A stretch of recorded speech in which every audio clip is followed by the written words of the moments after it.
The Bible. Is it hard to understand? When it comes to reading the Bible, the first thing that comes to mind is the fact that this is the Word of God. The seals have been broken, and the truth is here. And when we go throughout the scriptures, when we go throughout extra biblical records, we find that the language that God employed, that He used to create the heavens and the earth, was the Hebrew language. Christ said, I came for the lost sheep of the house of Israel. But yet no one, no religious leader, no religious church out there anywhere can now identify the 12 tribes of Israel. Can we? God is quite simple, but it seems as if man makes understanding Him hard. What are those mysteries? The truth of your book and the truth will make you free. The Hebrew and Bible Academy, you're invited.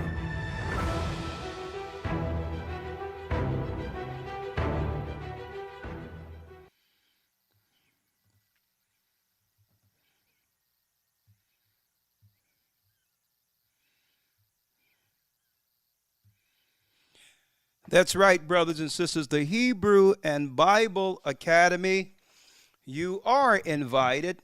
I'm here, Elder Ricard Shiar, this week for our Patreon update.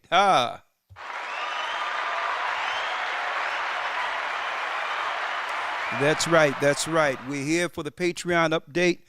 Blessings to my brothers and sisters throughout the four corners of the earth. Shabbat. Well, we're going into the Shabbat. There's a Shabbat over there in overseas. If you're on the other side of the pond, you're already in it. And for those who are on the other side of the pond, Shabbat Shalom. May the Most High bless your Sabbath. Shalom. We're here with a quick Patreon update. And, of course, there will be Q&As, questions and answers within this particular Patreon update. So if there's any questions that you've always wanted to ask concerning doctrine or whatever the case is, now is your opportunity on Patreon to come on in and let's talk. Let's talk. What is the greatest threat facing us right now? Hold on 1 second. 1 second. What is the greatest threat facing us right now, brothers and sisters? If you can, put that in the chat. What do you think is the greatest threat facing our people in the earth right now? Whatever comes to your head, just put it in the chat real quick.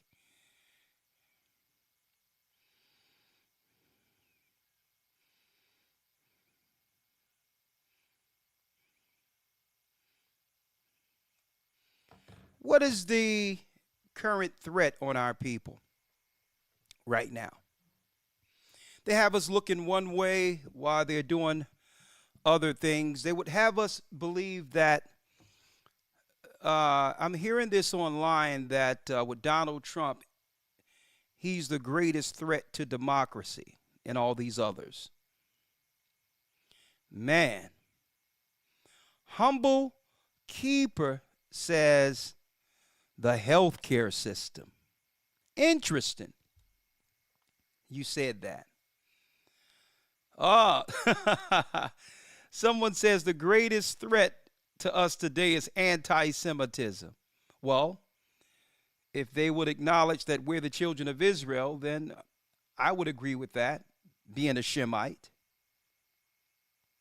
Someone says hospitals and foods, controlling our health, the unhealthy things that are they're placing in food, confusion, which is another, jail, deception, the conditioning of our children. That's deep in of itself. Delusion is another thing. I've seen some sisters online, in particular, celebrating the charges on Trump. And not that, I'm for Trump or anything like that, but I was perplexed. I was thinking, why is she celebrating? Is there something I'm missing? Right? Is there something I'm missing? When I'm asking what was she celebrating, obviously she think that what's in the office right now that have destroyed our people for decades is better for our people. Okay, and if so, I need someone to chime in and let me know what's going on. Tell me how these people have always incarcerated, separated our families, destroyed any morality within our communities under a liberal, progressive agenda, how any of that have ever benefited our people. And if so, I need to hear about that. Someone need to talk. You need to chime in and give me some insight on that. And I'm not all caught up in the theater of it, right? Because I more so view the reaction from our people or from people who have nothing to do with politics. What are their reactions? How are they viewing this? And I'm perplexed. On either side, as far as I'm concerned, what's going on with Trump is strictly theater. Dividing either side, leading into a civil cataclysm. It's all theater. Last election, they leaned more towards the black side to incinerate them against the white side. This time, they can't pull that off no more because we don't care about their race baiting, and we realize that they tricked us into 4 years of total destruction on our communities. So they say, well, okay, we'll just press the other side. We'll get some Trump charges going on, and now the white people are all incensed, ready up in arms to defend democracy with these bogus charges. So either side, they don't care which side get incinerated, as long as it feeds the cataclysm in between the two, and we're just watching prophecy unfold. I'm not caught up on either side. I was just perplexed to why our people were celebrating that. Right? So I understand what it is. It's theater. They can't trick us into this Trump racist garbage no more that had us go out and vote for absolutely nothing. 4 years of total destroying our people in the communities. So they can't press on us no more because we understand now, most of us understand, I hope, that liberal progressive agendas is anti-God, anti-Christ, and this is why we can't come together as a people in our communities. We have all these Satanists all up into the sauce, right? All up in the sauce, right? Yeah, ammo went up, exactly. But I don't want to stay too long on that. Let me make a few announcements before segueing over into Patreon. It's been a while since I want to sit down and talk to my Patreon people today. We're going to go an hour or so. We're going to talk here. And before I go into that, let me just give a formal announcement on what to look for this coming weekend. Not this weekend, but the weekend after next. The weekend of the 7th and the 8th of June. Hold on. What's going on here? That's some good food there. Let me get that out of the way. Yeah, I guess that was a recipe I was looking at. But anyway, GOCC Royalty Summit, June 7th and 8th. Behold how good and how pleasant it is for brethren to dwell together in unity. And we're only a few days away from the first royal event of the Gathering of Christ Church, the White Gala. It's going to be absolutely amazing. The first GOCC Royalty Summit next week over in what? Over in Augusta, Georgia. Okay? It's not for profit, so that's right. I get paid absolutely zero to put this on. It's more so for the people and an outreach to help others on the outside of this, okay? Who probably are inquisitive now concerning what's going on and are now willing to sit down and talk before Jacob's trouble comes to an apex, come to a head. But, you know, we're going to come together. We're going to have a great time. Information filled. Advancing the mission. The GOCC Royalty Summit is a transformative event that will unite the community in a powerful way, fostering new relationships with the Most High and empowering our people, those who believe. Okay? Empowering our people to reach their full potential. This is a summit also aims to bring new souls to the kingdom of Christ, creating a network of individuals dedicated to spreading love, faith, and positivity in the world. There's enough negativity already. Okay? Join us as we come together to celebrate our shared beliefs in Christ and embark on a journey of spiritual growth and enlightenment. Okay? So I hope to see you there next week. You can go here, go to goccroyaltysummit.com. We are now allowing those who are not baptized to get seats. You can actually pick your seat and everything right here on the website. One-stop shopping. Okay? We'll have all-day vending Friday before the sun go down. Okay, all-day vending for vendors. If you're a vendor and want to show your products, here's an opportunity to do so. We'll have a health expo. Okay, I'm going to be speaking of whatever the case is, health, family, and finance. We're going to talk about that. And we're going to have some serious experts there. We'll have Dr. J.C. Goodman, a nutritionalist. We're going to have Raphael Bush, a retired NFL professional athlete. He's going to give us some insight on fitness, performance, and all that, keeping healthy. Okay. Retired football player. He's going to be there. Marsha J. Richards, a radio show host, health advocate, and CEO of Us Linens. Yeah, we're going to have some good folk here, some people with serious knowledge. Michael and Akita Grant, and owners of Humble Servants Homestead. How to plant and make your own food, how to plant and take care of your own food. We're going to have it there. We're going to talk about it. And Jermaine Pitts. He's a brother in the church, great brother. He's also an Internal Revenue Service agent, okay, to give us some insight on how to deal with things financially so not to get picked on. And sometimes you don't realize, a lot of people don't understand that even though we're at the bottom of the wealth chain in America, black people in particular, the tribe of Judah, we're audited 4 more times than any other ethnicity in the United States. So you would think the people with the most money would get audited the most. Well, no. It's the poor people. Black people get audited 4 times more than any other demographic, any other ethnicity. So we got to talk about this, right?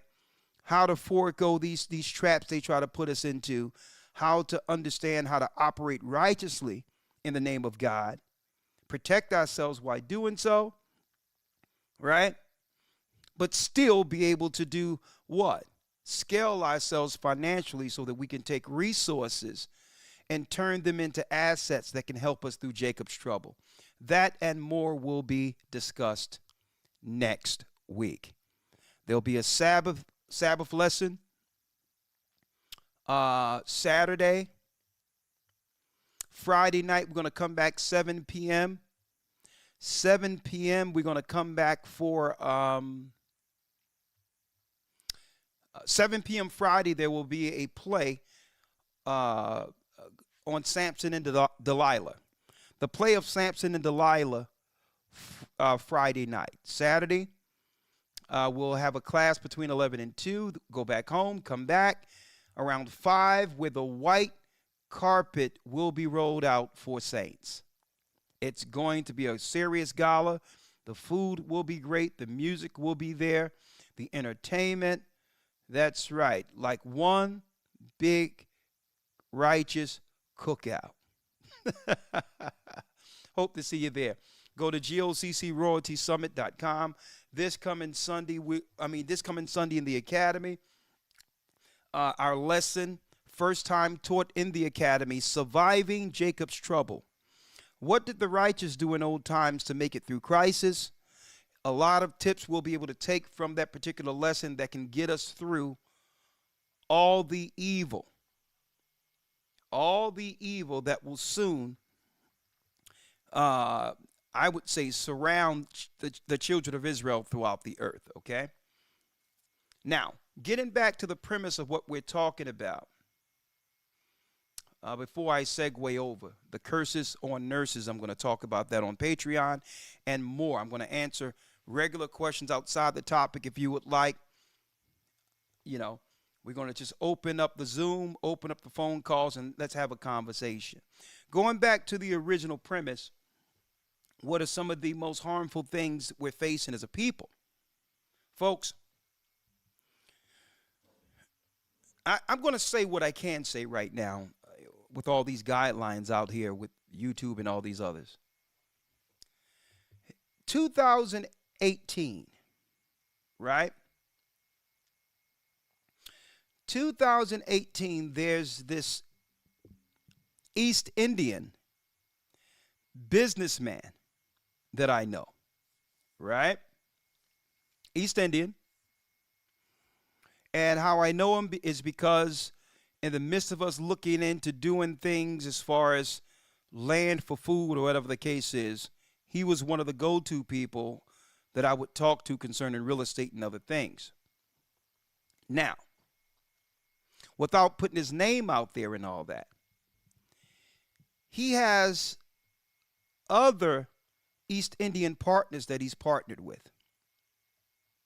And for some reason, he's been given information on what the next big investments are to go into as society progressed from one administration or every 4 years to the next 4 years.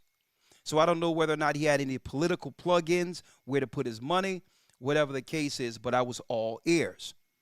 He know that we are a church. He know we preach the gospel. Obviously he's a Hindu. But in 2018, he sat down with me and he says the biggest projects in the United States where people should put their money, 2018. He stated, right now we are pivoting more so into inpatient health care centers. Now, folks, this was before the pandemic. I had no idea why. I'm like, inpatient health centers. He says, yeah.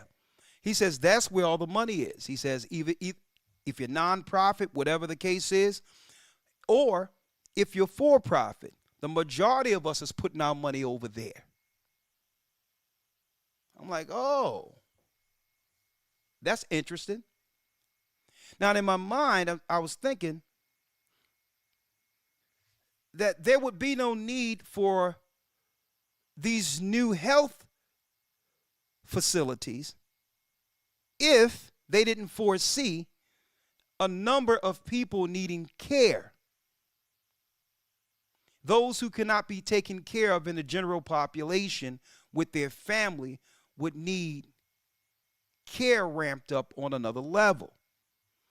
So they started building all these facilities and or investing in these facilities well before the pandemic. Interesting, isn't it? So it's as if instead of old folks' homes, they're the same type of facilities, but for those, generally of, in their vibrant primes, they'll still need prime of life, they'll still need health care. Like old folks' homes for young people.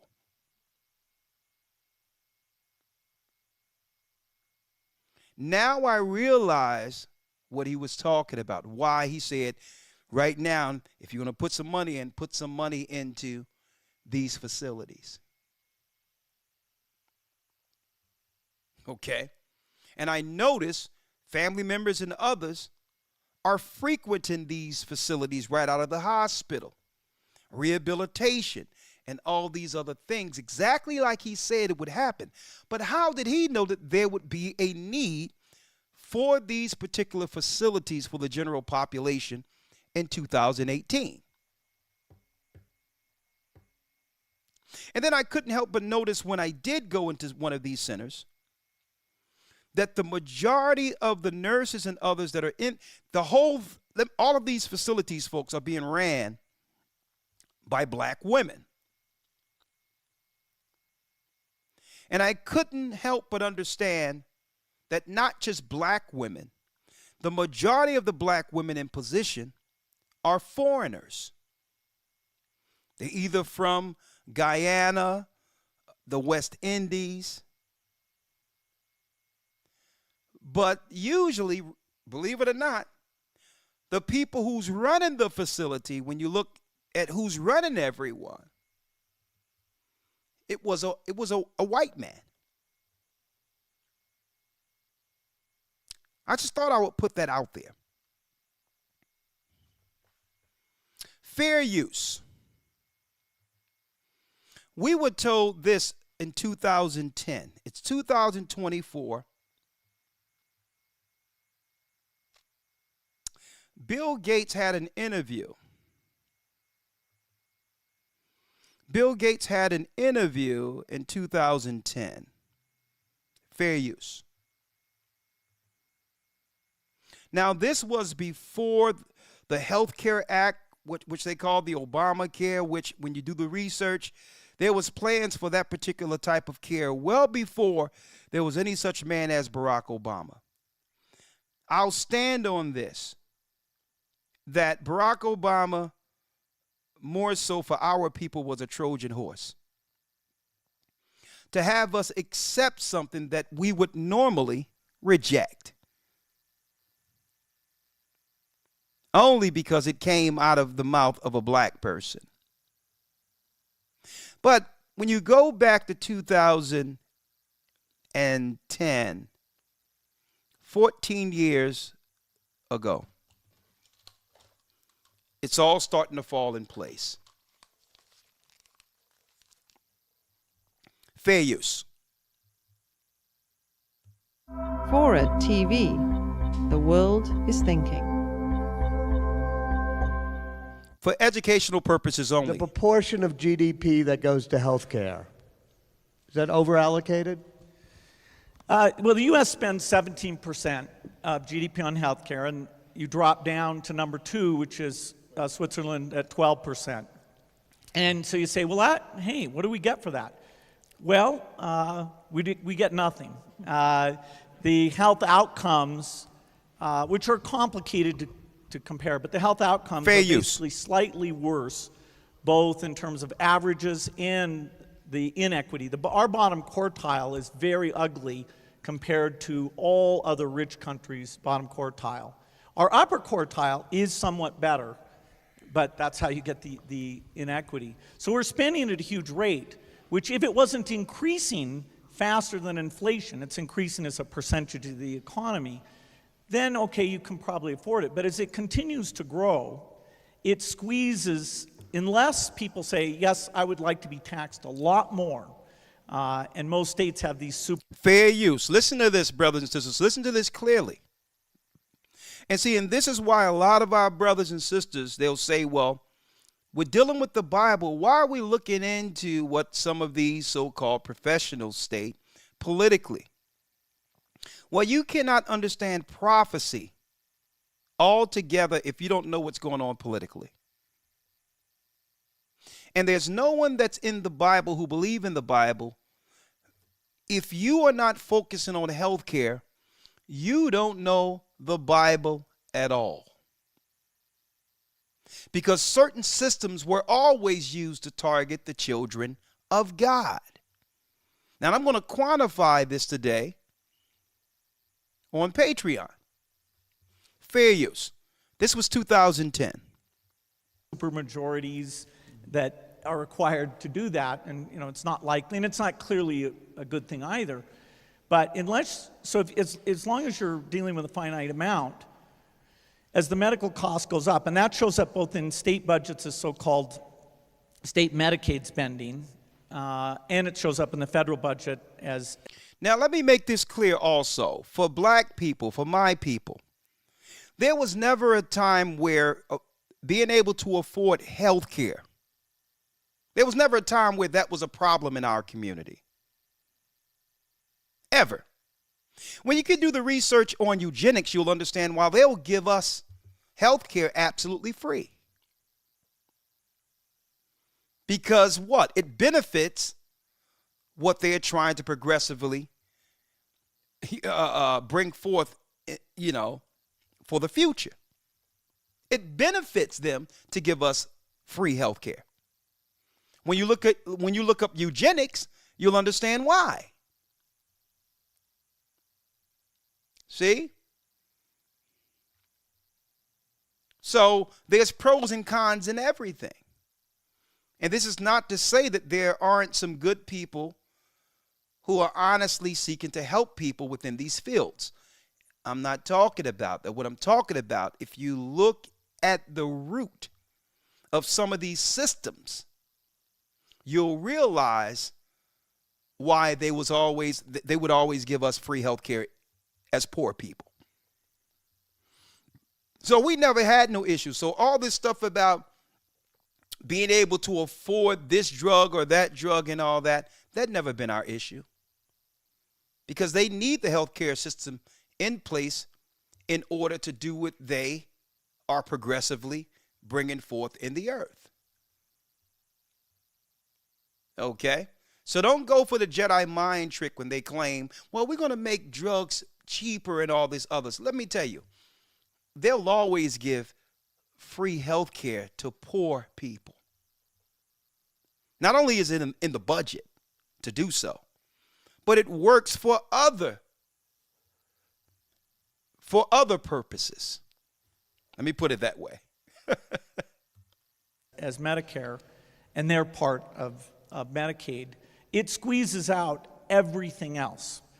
So right now what you see is it's squeezing higher education. You're raising tuitions at the University of California as rapidly as they can. And so the access that used to be... Exactly. Someone put it out there. L'Oreal. Healthcare gives them information. It gives them access. See? So they need these centers because these centers gives them access to us, our bodies. Be available to the middle class or whatever is just rapidly going away. That's a trade-off society is making because of very, very high medical costs and a lack of willingness to say, is spending $1 million on that last 3 months of... Now check this out, folks. Now, this is how you know some of what they're putting out there is kind of bogus. How can you claim you can't afford health care when you let millions of people in the country and giving them free health care? Illegals. So that's how you know, you can't believe how they're framing these things. If you can't afford to give health care to the people who are citizens, how can you now give all this free health care to non-citizens? So that's why you can't. But guess what? It was enough to convince us to believe what they were saying 14 years ago. But check out his answer to the problem. Ever is just rapidly going away. That's a trade-off society is making because of very, very high medical costs and a lack of willingness to say, is spending $1 million on that last 3 months of life for that patient, would it be better not to lay off those 10 teachers and to make that? Would it be better to not lay off the 10 teachers who are really indoctrinators? Would it be easier not to lay off 10 teachers and give someone a more comfortable position, transitioning them into the afterlife 3 months earlier? So sometimes we got to weigh this. Should we allow this person to live longer and then have to lay off teachers? Or can we meet somewhere in the middle and help the person who's at the end of their life transition earlier?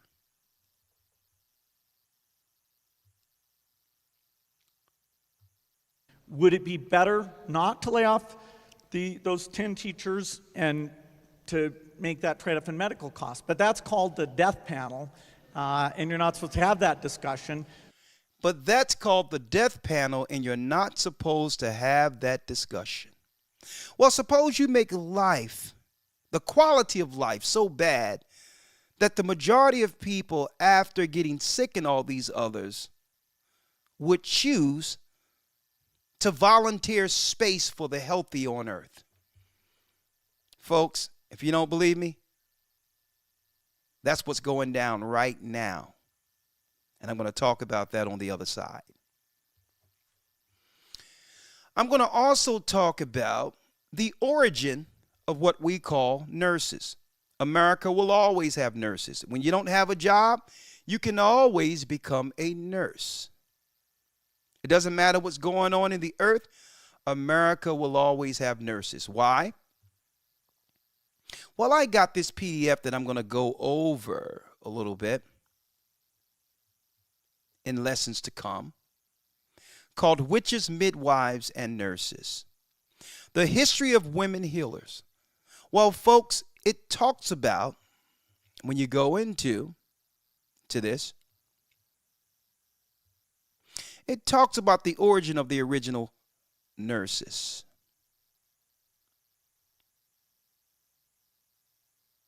And what they were used for. Witches, midwives, and nurses. And the reason why Europe would have witches as nurses is because women are more trusting than in comparison to the opposite sex, and they're nurturers. And from the most part, more trusting of the two. You'll trust a woman before a man under most circumstances because they are less threatening, at least on the surface.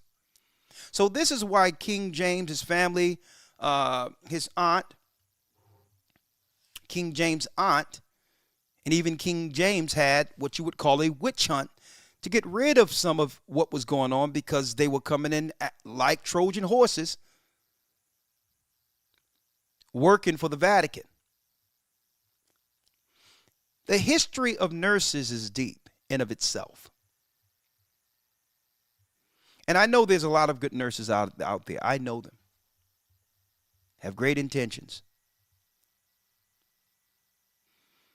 But when I think about the healthcare from a biblical standpoint, and I believe our brothers and sisters are going to really have to begin to focus on, especially hearing clips like I've just played, focus on how can I parallel this.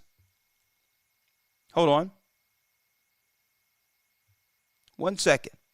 How can I now parallel this with ancient times to understand how to protect my family, knowing that they are investing in healthcare and all these others, and that our people are getting sick, right? How do I quantify this according to the Bible? Folks, check this out. I'm going to pull this up real quick. I'm going to pull this up in Genesis. Matter of fact, let's go to Exodus real quick. Exodus. Right? When you go into the book of Exodus, it's talking about when our people, the children of Israel, our forefathers, walked into Egypt. And Pharaoh said, now these arose a new king over Egypt. And that king wasn't Ramesses either. That's another lie out there. Intentional lie. It wasn't Ramesses. Okay. Now these arose up a new king over Egypt, which knew not Joseph. And he said unto his people, behold, the people of the children of Israel are more and mightier than we. Come and let us deal wisely with them, lest they multiply and it come to pass that when there falleth out any war, they join also unto our enemies and fight against us, and so get them out of the land. So this is a government strategy against our people. Now, of course, they told us a bold-faced lie about a project that they needed us to oversee someplace else, while the elite amongst Egypt would conspire to actually destroy us, because we were the legislators in Upper Egypt during the time of Joseph. The 11th verse says, therefore did they set them taskmasters to afflict them. So I like to parallel this government history with what's going on in modern day Egypt. How under Barack Obama, they put taskmasters over us. Anti-God taskmasters, anti-Christ taskmasters. And how did they do it? Well, they gave the purse strings or the budgets to these particular controllers as minorities in our community so that they'll control all the social programs. Right? So if we don't do what they want us to do, then they'll begin to cut our people off in the inner cities. Same thing. And they built for Pharaoh treasure cities, Pithom and Ramesses. Now, another thing about this Pharaoh is that when our people began to become resistant, he said, what? I'll tell you what. They'll make bricks without straw. Same thing today. They're bringing in migrants and all that and take all the jobs and say, listen, now there'll be nothing but dirt poor jobs left without any financial upward mobility to progress beyond what? A regular retail or a restaurant job. And I don't care about your degree. You're going to work and love it, and you will work for less. That's synonymous to when Pharaoh took straw from us and said, make brick without straw. See? Now check this out. The more they afflicted our people, the more we multiplied and grew. And this is what they didn't like. They didn't like the fact that usually when you are oppressed and cannot afford to have children as a family, usually you populate less. They thought the more oppression going on amongst our people, the systematic governmental oppression, the less kids they would have to worry about in the future. But guess what? The children of Israel just kept growing. And that's something that's a serious problem for this world right now, that we're multiplying, especially in a time where they're trying to peddle out this idea that there's too many people on earth. Is the depopulation that they're talking about, is it predominantly aimed that particular agenda of the world? Is that really against the children of Israel, but yet our people have no idea? And this is why I parallel these stories because this was a government plan in Egypt to stop the population of God's people. Check this out. So they went straight to the midwives of our people. And the king of Egypt spake to the Hebrew midwives. These would be your modern day nurses, of which the name of the one was Shiphrah, and the name of the other Puah. And he said, when ye do the office of a midwife to the Hebrew women, and see them upon the stools. See, we had a stool there, and the woman would stand up to use gravity to push the baby down. Use her muscles and her pelvic area, and she would push down under a stool. The baby would come down. But now they try to have women, what? Have the baby on their back, giving them more pain, and then eventually they'll give the option of surgery. Why? Because gravity isn't taking hold when a woman is supposed to be like this, standing up. So that gravity can just move the baby will find its way down quicker through gravity. And hospitals know that. They'll have you lay on your back with all that pain so they can administer stuff and all this other stuff so you can pay for the drugs and pay for all this other stuff. But I digress. But here's the key point here. When you do the office of a midwife of the Hebrew women and see them upon the stools, if it be a son, then you shall kill him. But if it be a daughter, then she shall live. Now, this was a government plan against the population of Israelites living under the Egyptian government.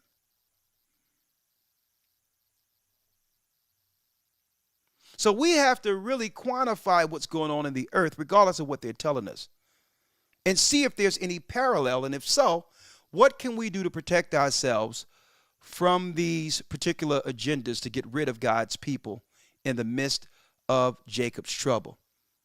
And folks, they've tried to do this many times, even against Christ. They wanted to get rid of him. Even before in Egypt, it was Nimrod who wanted to get rid of Abraham at birth. On and on and on and on again. So this is what I want to talk about. What is the greatest threat up against our people? Could it be in areas we normally learn to trust? That's just a question. That's just a question. So we're going to talk about that and more on the other side.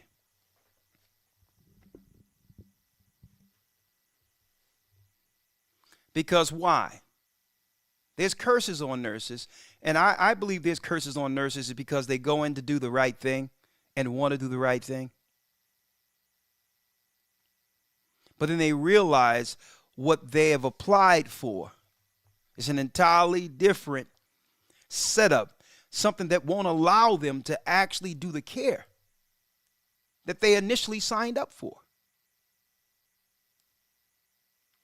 And it can become depressing when you look to do certain things and the bureaucracy and all of that, the politics and all of this. You say, well, hold up. I thought this was a place where it's just about people come in sick, we heal them. Only to find that you get a rude awakening. And see, it's a sad case when someone is at the end of their life, and you have to be the one that walks in and to administer what will make them comfortable, segue them to the other side. Therefore, the whole facility is absolved. And really, the sin, or if someone passes, or whatever the case is, it usually falls on the administrator. And this is how others absolve themselves. Because they like, listen, we're not doing nothing to y'all people. And guess what? And there's even some scriptures in the Talmud that says, well, listen, the Bible says, "Thou shalt not kill." But if there's an instance where I tie you up and you're sitting there tied up and you end up starving on your own volition, well, I didn't kill you. You was alive when I left. Well, so "thou shalt not murder" doesn't apply there because I didn't actually kill you. You died of starvation. You can find that in the Talmud. So when it comes to the 10 Commandments, you have to understand how others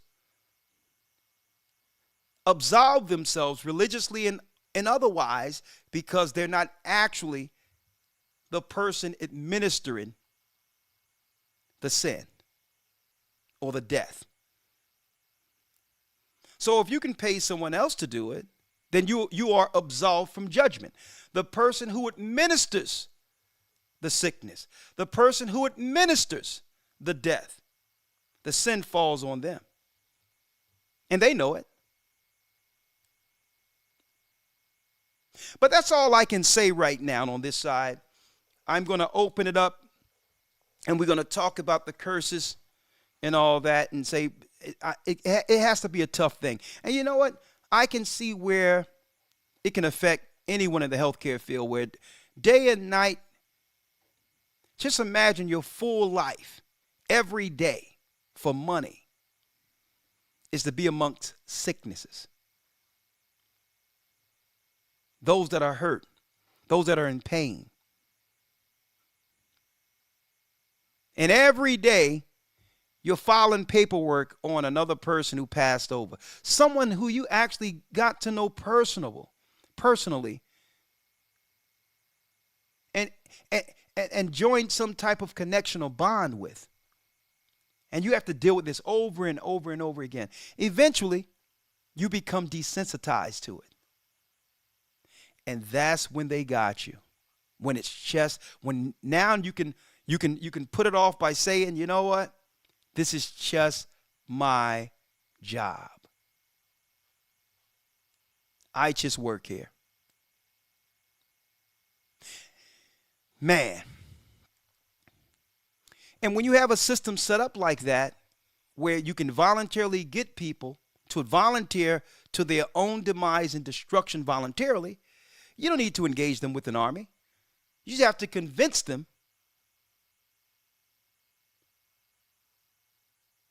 to trust. That's all I can say on this side. I'll see you on the other side, brothers and sisters. Patreon.com/AGathering144. Let's have a conversation. We can talk about this. If you have any other questions or whatever the case is, I'll be more than happy to talk to you about that. We're going to open up Zoom because I don't know if if Blog Talk is working today. So I'm going to open up Zoom. We can have a face-to-face 1 hour Q&A. Let's talk. Let's go into it. The curses on nurses. Is the plan in place like we've read in Scripture? And if so, what are our people going to do about that? Shalom, Shabbat Shalom. Have a great evening. Protect yourselves at all costs. We're the children of Israel, and we're back. See you over on Patreon.